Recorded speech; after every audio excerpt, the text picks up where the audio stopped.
শখের বশে যারা আমরা বাড়ির আঙ্গিনায় বাড়ির কোণে একটু ড্রাগনের চাষ করে থাকি তাদের উদ্দেশ্যে একটু বলে যাই।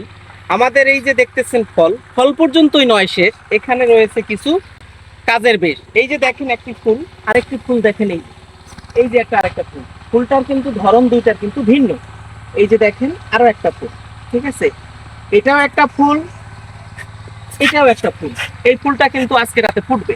তাহলে ফুল থেকে ফলের রূপ এমনিতে হবে কিনা জানি না, তবে আপনাকে একটু পরামর্শ দেই। সেটা হলো এটা পরাগায়নের ক্ষেত্রে আপনাকে পলিনেশন যদি করতে পারেন, এই ফুলটা যখন ফুটে যাবে এর ভিতরে একটা ডিম্বাশয় আছে। ডিম্বাশয়টা কিন্তু অন্য ফুলের মতো না, এটা কিন্তু ফুলের রেণুর উপরে থাকে। তাহলে আপনাকে কিন্তু ধরে একটু এইরকম ঝাঁকায় দিতে হবে, তাহলে প্রত্যেকটা ফুল থেকে ফল আপনি পাইতে অনেক সুবিধা হবে। এই যে দেখেন আরেকটা ফুল, এই ধরনের ছোট্ট ছোট্ট ডোগাগুলো আমরা এখনই অঙ্গ ছাঁটাইয়ের আওতায় যদি নিয়ে নেই, এই গাছ থেকে পরিপক্ক এবং পরিপুষ্ট ফল পাবো। এছাড়াও ফল সংগ্রহের আগে আমরা এইখানে যদি আগাছাগুলো পরিষ্কার করে একটু খাবার দিয়ে দেই, এই ফলগুলো এতটুকু আর থাকবে না, ফলের রূপ পাবে বড়।